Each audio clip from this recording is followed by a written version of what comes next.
तो कोई भी आपदा अचानक आ जाती है तो डॉक्टरी सहायता से मिलने से पहले उस व्यक्ति की जान बचानी हो तो हम लोग क्या प्रथमोपचार करेंगे, उसके बारे में हम लोग जानकारी प्राप्त कर रहे हैं। तो उसके लिए हम लोगों ने सबसे पहले देखा, यदि हमारे शरीर में एकाएकी कहीं पर रक्त स्राव हो रहा है तो उसके लिए क्या कर सकते हैं, जल गया झुलस गया तो उसके लिए क्या प्राथमिक उपचार कर सकते हैं, उष्माघात है, लू लग गई है तो क्या कर सकते हैं, इसके बारे में हमने पिछले वीडियो में जानकारी प्राप्त की। अब हम चौथा देख रहे हैं, सर्पदंश, यानी सांप ने काट दिया, सर्प ने दंश कर दिया, काट दिया हम लोगों को। तो सांपों की लगभग 2000 प्रजातियां जो है हमारे देश में पाई जाती है। हाँ, इनमें से जो केवल नाग होता है, फुरसा होता है, घोड़स होता है, समुद्री सांप होता है, ऐसी ही कुछ प्रजातियां जो है विषैली होती है। बाकी सांप जो है विषैले नहीं होते हैं। इससे सभी सांपों के काटने से मृत्यु होगी ही ऐसा नहीं है, लेकिन सांप ने काटा तो हम लोग केवल डर से ही, आधे लोग तो केवल डर से ही मर जाते हैं कि हमको सांप ने काटा ऐसा करके। तो भय के कारण भी जो है मानसिक आघात लगता है, हाँ, और जिसके कारण उस व्यक्ति की मृत्यु हो जाती है।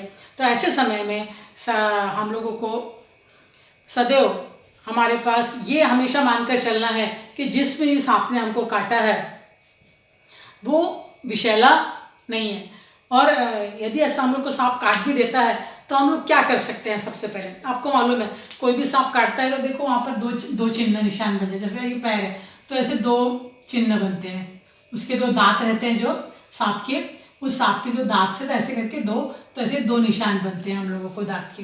तो उस जो कटा हुआ उसका जो दांत वाला भाग है वहाँ पर क्या करना है, पानी से उसको धो देना है। सबसे पहला हम लोग क्या करना है, किसी को भी सांप ने काटा है तो उसको पानी से अच्छी तरह से धोना है। साथ ही साथ जिसको काटा है उसको थोड़ा सा सांत्वना या धीरज देना चाहिए। साथ ही साथ इस घाव के जो ऊपरी भाग पर थोड़ा सा ऐसा 4 बोट या 1 बित्ता ऊपर, जैसे समझो यहाँ पर है तो हृदय के साइड से 1 बित्ता ऊपर जो है, यहाँ पर 1 बित्ता ऊपर इधर वाले भाग पे जोर से किसी भी रस्सी से या कपड़े से जो है कसकर बांध देना चाहिए यहाँ पर, ताकि जो यहाँ विष है, यदि होगा विष तो वो आगे की ओर हृदय में न जाने पाए। तो यहाँ पर जो है जोर से किसी कपड़े से, टुकड़े से या रस्सी के द्वारा जो है जोर से बांध देना चाहिए और तुरंत ही जो है उसको डॉक्टरी चिकित्सक के पास है ना, डॉक्टरी इलाज के लिए ले जाना चाहिए। खुद बहादुरी नहीं दिखाना, जैसे पिक्चर में दिखाता है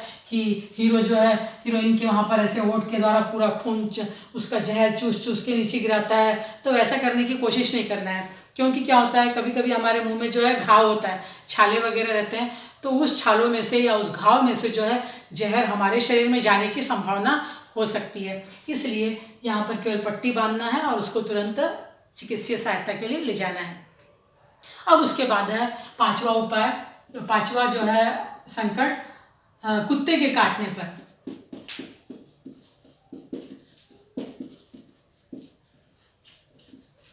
कुत्ते का काटना है ना, कुत्ते के काटने पर क्या उपाय कर सकते हो। तो कुत्ते के काटने पर मनुष्य का जो रक्त है उसका दूषित होने का खतरा उत्पन्न हो जाता है, इसलिए प्रथमोपचार तथा चिकित्सीय सहायता की आवश्यकता होती है। और कुत्ता हम लोग को काटते ही रहता है, क्यों, हम लोग कुत्ते को परेशान करते हैं। कुत्ता सोया है तो हम लोगों को अच्छा नहीं लगता रहता है ना, कुछ बच्चों की आदत होती है तो उसको पूछी खींचेंगे या उसके ऊपर पत्थर मारने की कोशिश करेंगे, तो फिर किसी को भी छेड़ोगे तो वो तो रिएक्ट करेगा ही ना। तो इसलिए जो अपन को कोई परेशान नहीं कर रहा है तो उसको परेशान करने की ज़रूरत नहीं है। तो यदि ऐसा हो जाए, समझो कभी खुदा न खास्ता कुत्ता हमको काट दिया, पहली बात तो ये देखो, कुत्ता हमारे पीछे भागता है तो हमको कभी भी भागना नहीं चाहिए। कुत्ता भागेगा तो हम भागेंगे डर के, तो कुत्ते को लगता है वाह ये डर रहा है तो और उस हमारा पीछा करता है। इससे यदि कुत्ता हमको हमारे पीछे लगा भी तो तुरंत हमको वहीं पर उसके है करके जोर से या ऐसे मारने का एक्शन करना है, तो तुरंत वो कुत्ता जो है वापस चला जाता है, हाँ, काटता नहीं है, मतलब हमारे पीछे नहीं भागता है। तो इसलिए कुत्ते को देख के डरना नहीं है। हाँ, तो यदि समझो कुत्ते ने काट दिया तो इसके लिए क्या प्राथमिक उपचार कर सकते हैं। सबसे पहला, घाव को जो है हम लोग रोगाणुनाशक घोल, यानी जो पोटेशियम परमैंगनेट होता है, लाल दवा, पोटेशियम परमैंगनेट बोलते हैं उसको,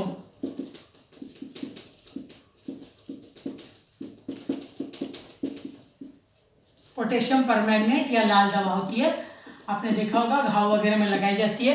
तो उस लाल दवा से जो है उस घाव को अच्छी तरह से धोना चाहिए और घाव पर जो है सूखा कपड़ा रख देना चाहिए और डॉक्टर के पास ले जाकर उसको जो कुत्ते के जो एंटी रेबीज़ इंजेक्शन होता है तो उस एंटी रेबीज इंजेक्शन को लगाना चाहिए। हमारे ज़माने में नाभि के पास पेट में जो है 14 इंजेक्शन लगाए जाते थे। आजकल तो मेरे ख्याल से 4-5 इंजेक्शन में ही काम हो जाता है।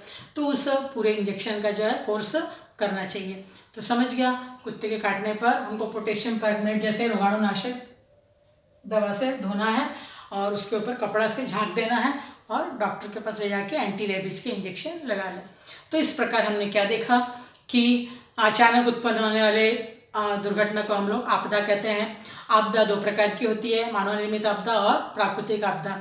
फिर उनके उदाहरण देखे, फिर उसके बाद देखे कि मनुष्य को जागरूक और तात्कालिक अनुक्रिया करना आवश्यक होता है। साथ ही साथ आपदा प्रबंधन के कारण और कौन कौन से उपाय है और प्राथमिक उपचार, किन किन रोगों पर हम कौन कौन से प्राथमिक उपचार कर सकते हैं, कौन सी सावधानियां रख सकते हैं, इसके बारे में जानकारी प्राप्त की। इस प्रकार हमारा पाठ जो है यहाँ पर खत्म होता है। अब हम लोग कुछ स्वाध्याय प्रश्नोत्तर की तरफ ध्यान देंगे। सबसे पहला हमारा प्रश्न है पुलिस नियंत्रण कक्ष, है ना, इनके सबके नंबर बताना है। पुलिस नियंत्रण कक्ष, अग्निशामक, रुग्णवाहिनी, हाँ, तो राष्ट्रीय स्तर पर जो आपदा प्रबंधन है तो उसकी मैंने एक सारणी बना के देखो दूसरे वीडियो में दिया है, तो वहाँ से आप लोग देख के लिखोगे। फिर हमको प्रश्न पूछा कौन से उपाय करोगे, कि कुत्ते ने काट लिया है तो कौन से उपाय करोगे, चमड़ी छिल गई है तो क्या करोगे, जल गए झुलस गए तो क्या करोगे, सांप ने काटा है तो क्या करोगे, उष्माघात हो गया है तो क्या करोगे। तो मैंने अभी सारे बताए कि आप क्या क्या करोगे, उसको हम लोग लिखेंगे। फिर उसके बाद पूछा है कि ऐसा क्यों होता है, बाढ़ क्यों आती है, जंगल में आग क्यों लगती है, चट्टान क्यों ढहती है, आंधी क्यों आता है, तूफान क्यों आता है, तो इसके बारे में भी जानकारी दी थी, उसको भी लिख लेंगे। अब उसके बाद में प्रश्न पूछा है आपदा किसे कहते हैं, तो मैंने आपदा की परिभाषा लिख के दी है। आपदाओं के कौन से प्रकार है ये भी दिया है। आपदा प्रबंधन किसे कहते हैं उसकी परिभाषा भी लिख दी है। आपदा प्रबंधन के प्रमुख घटक कौन से हैं वो भी बताया, नियोजन और प्रबंधन। अब उसके बाद प्रश्न पूछा है कि सर्प मित्र किस प्रकार काम करते हैं। आपको मालूम है कि सांप यदि काटता है हम लोगों को तो किसी के घर के आसपास सांप आ रहे तो कुछ लोग जो है डंडी वगैरह लेके बम्बू लेके उसको मारने लग जाते हैं। तो नहीं, क्या करना है, कुछ सर्प मित्र होते हैं जो उनके फ़ोन नंबर रखना चाहिए। तो ये सर्प मित्र जैसा नाम से मालूम है कि ये सांपों का क्या करते हैं, संरक्षण करते हैं। और यदि कोई सांप मानव बस्ती में आ जाए तो लोग जो है उसकी हत्या करने की कोशिश करते हैं। तो ऐसे समय में उस सर्प मित्र को बुलाना चाहिए, वो सांप को जो है पकड़ता है और उसको जंगल में सुरक्षित स्थान पर छोड़ देता है। तो ये सब लोग और वो लोगों को इसके बारे में जानकारी भी देता है कि सांप क्या करता है, ऐसे करके जो चूहे वगैरह इन प्राणियों को खाता है। उसी प्रकार जब सांप अपने आप नहीं काटता है, सांप को जब सताया जाता है तभी सांप जो है डसता है, नहीं तो वो मनुष्य से दूर रहने की कोशिश करता है। नाग पंचमी वगैरह के जो त्यौहार हम लोग मनाते हैं वो इसी बात का द्योतक है कि सांपों पर होने वाले अत्याचार को रोकना है। सांप जो है पूर्णतः मांसाहारी है, वो दूध नहीं पीता है, लेकिन हम लोग नाग पंचमी में देखो मम्मी लोग दूध दिखाती है तो दूध सांप कभी नहीं पीता है, वो मांसाहारी प्राणी है।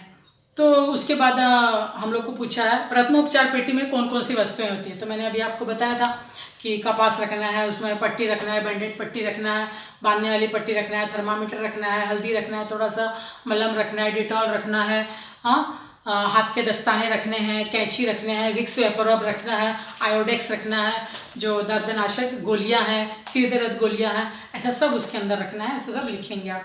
फिर पूछा है सार्वजनिक तथा प्राकृतिक आपदाओं में आप कौन से उपाय करोगे। तो ये मैंने आपको बताया था कि आग लगने पे आप कौन से उपाय करना है, इमारत ढहने पे, दुर्घटना पे, भूकंप आने पे, तो आंधी, सुनामी, कगार का ढहना, इन सब पे आप कौन कौन से उपाय कर सकते हैं, इसके बारे में हम लोग उत्तर लिखेंगे। और साथ ही साथ आपको एक प्रोजेक्ट दिया है कि किल्लारी भूकंप, मालवीन दुर्घटना के छायाचित्र जो है ये आप गूगल से सर्च करके देखिए कि कैसे माड़िंग गांव जो है कगार ढहने से पूरा का पूरा जमीन के अंदर चला गया। साथ ही किल्लारी में कैसे भूकंप हुआ था वो भी आप गूगल से सर्च करके जानकारी प्राप्त कर सकते हैं। तो इस पाठ के प्रश्न के उत्तर लिखेंगे और अच्छे से इस पाठ को पढ़ेंगे। यहाँ पर हमारा चौथा पाठ खत्म होता है।